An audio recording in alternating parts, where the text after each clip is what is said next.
We will be doing two projects using feedback control.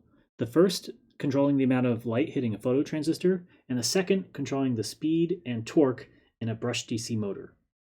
Let's review some principles of feedback control using one of the most basic schemes, PID control, or proportional integral derivative control. So what is PID? Well, PID says that we will calculate an error between a desired sensor reading and the actual sensor reading. So for instance, let's look at our LED control system. We have the PIC controlling the LED brightness using PWM. The LED is shining light at the phototransistor. The phototransistor is outputting a voltage that the PIC is reading with an analog input pin, AN0 or AN15 or something like that. So the PIC is able to read the voltage and then take that voltage and calculate versus a desired brightness. So how bright do we want the phototransistor to be?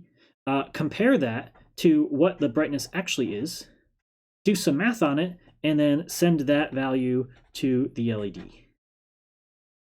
So this will happen in a loop. That's why we have a 1 kilohertz interrupt going. 1,000 times a second, we will say, how bright do we want to be? How bright are we actually? Compute the error, use the error to inform the LED how bright it should be. The LED changes its duty cycle at 20 kilohertz. We get an updated duty cycle that hits the phototransistor that gets turned into a voltage. And at 1 kilohertz, we redo all the calculations. So PID is all about minimizing the error, making the error go to 0.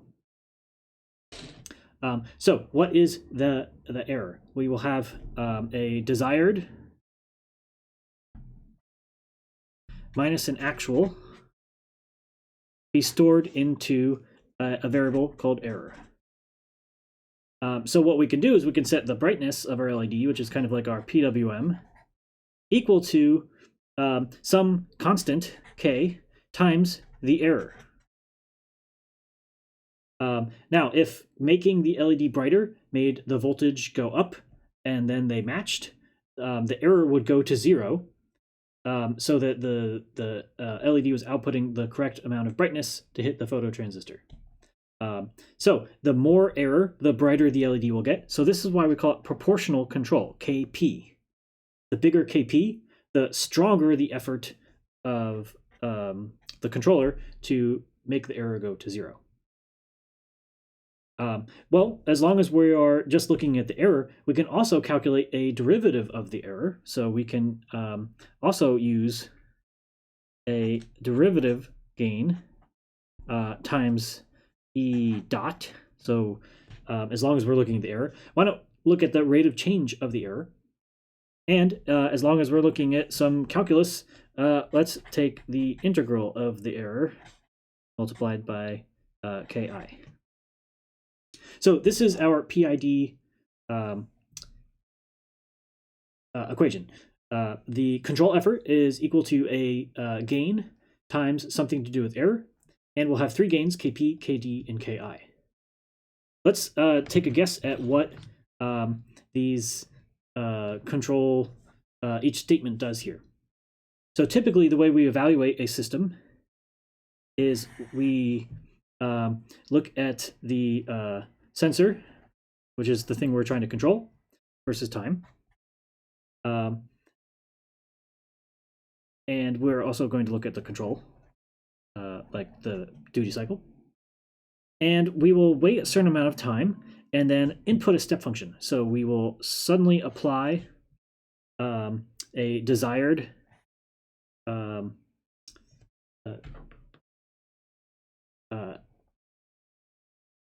what we want the sensor to be. And we'll see what happens to the control effort. So the sensor is in black, and here's the desired.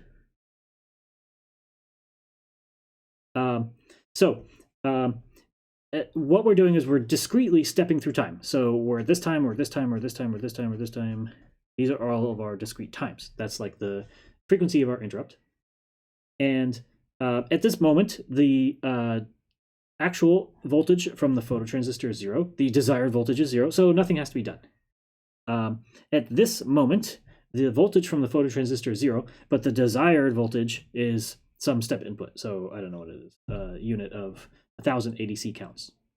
So right now, that means that the control effort is probably saying, here's the error, E, the desired minus the actual is E. E times Kp will force the LED to get brighter. So the control effort is at this point going to be, I don't know, something like that. And at the next step, we will see what happened to the LED brightness. The LED brightness might have gotten like way up here because that's how the brightness was. So now the error is negative, and we would say, okay, that was too bright. So Kp times the error is a negative number. That would turn off the LED. So the LED might turn off or would go down. So the control effort would say, let's not output so much anymore. We'll do that. And at the next time step, we read the voltage again, and it would be somewhere there. And it might bounce around until it converges to the final position. So it might do something like that. If you look at that kind of the step function input, so here's our step function input, and we see something to the effect of rising and then oscillating and then converging, that looks like a second order system to us. So this is like a mass spring damper. So we can evaluate certain properties of that system. There's our step input. Here's our actual voltage, and it rises, and it does something like that, and let's say it ends up there. So we have something called a rise time. How quickly does our system rise when the control input goes from 0 to some value? We've got an amount of overshoot. How far does it pass the desired? We've got a settling time. How long does it take before it stops oscillating? And then we have a steady state error. Maybe we don't settle to the final value, we settle a little above or below. So these are important parameters that we can decide what we want when we're on our engineering design review. And those will inform what kind of KP, KD, and Ki we want. So here's how it works. The rise time, if we make Kp bigger, will make the rise time shorter. We will accelerate faster. So rise time mostly controlled by Kp. Overshoot, though, also controlled by Kp. If we rise too fast, by the time we hit the right value, we're probably going a certain speed. We're going too fast. So overshoot also controlled by Kp. The steady state error says, well, I'm not at the right spot, so there is error right now. If I make Kp bigger, I can control the steady state error. So Kp is obviously affecting everything. The danger is like, well, if the steady state error is really big and we increase Kp, that also makes the rise time shorter, and it makes our settling time longer because the settling time and overshoot are related. Maybe we can't tolerate overshoot. Maybe we're talking about a control system here where we're a robot arm and we're going from this angle to this angle. And by overshooting, we're shooting past our desired position and we're hitting something. So we have to make sure we don't overshoot. So how do we penalize overshoot? We add some Kd. Kd is related to the derivative of the error, so the speed at which the error is changing.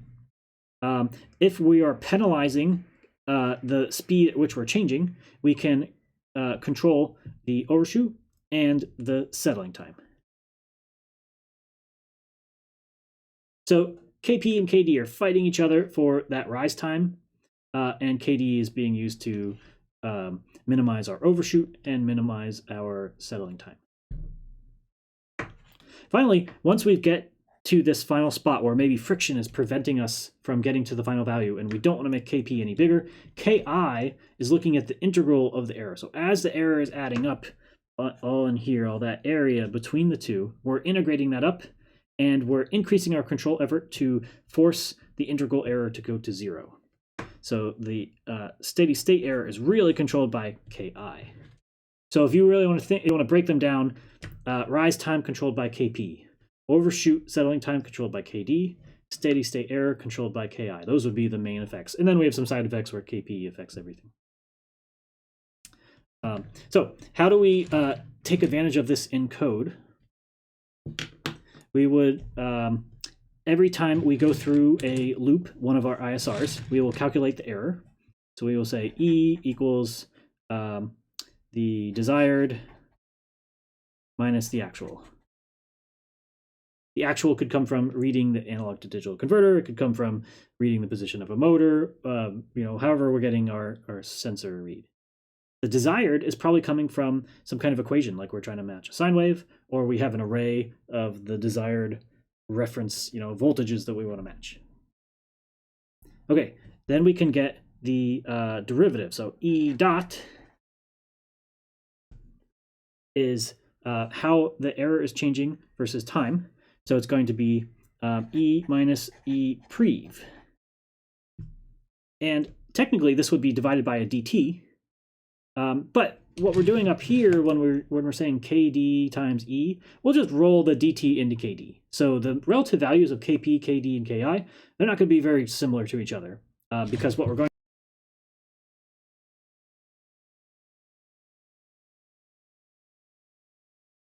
is take advantage. We're just going to roll that in there. So don't worry about doing divide by dt in your code. It just slows everything down. Where's E prev coming from? Well, we need the derivative of the error. So we need to know what was E prev the last time. So at the very bottom of our code, after we're all done, we'll say that E prev is equal to E, so that the next loop, when we come back around, we remember what the previous E was.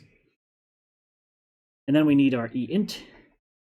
Is going to be E int plus E, so we're adding up the integral every single, the error every single loop.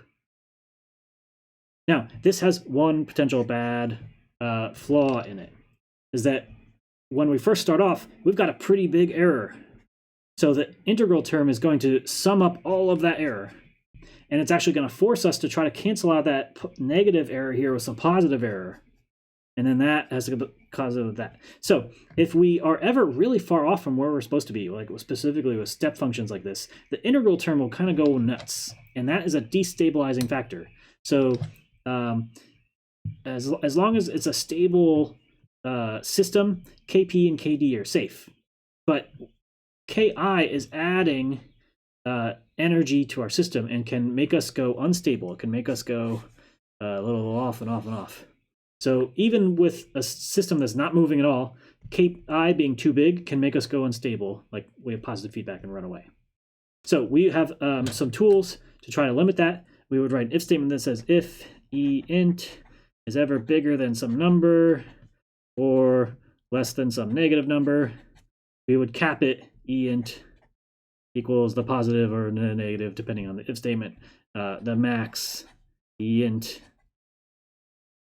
Limit E int so that it can never really get too big. What's a good value for a minimum or maximum E int? Well, probably the maximum control effort. So when we go back and we say our PWM is equal to the sum of all this stuff, well, we're never going to have more than 100% PWM or less than negative 100% or 0 PWM. So let's make sure that Ki times the integral of E is never bigger than the units of our maximum PWM. So that's how you choose the max E int. Now, some systems don't need a full PID. You can sometimes get away with just the proportional control based on just the error. If you have a system that has mass, then that's usually when you want to start talking about the derivative term, because you would overshoot and you have to overcome the inertia. Now, when we're talking about the light-based system in our first controller, where we're setting the amount of light that's hitting the phototransistor, if we were to overshoot on that, we could just directly calculate how much light should be hitting the phototransistor. There's no mass to the amount of light that prevents the system from turning around at a stepwise notice. Whereas if we have a motor and the motor is spinning back and forth, if you go really fast, you have to overcome that inertia and come back. The light doesn't really have that effect. So on the system that we're using for the light hitting the phototransistor, the derivative term is not really necessary. It's not going to help. So we can get by with just a PI controller using only the proportional and the integral control. The integral control is important because we need to be able to get rid of steady state error. Steady state error might come from the fact that there's some tissue paper in between the LED and the phototransistor, or there's a light on in the room. We'll let the KI term take care of steady state error, and we'll have KP do all the work.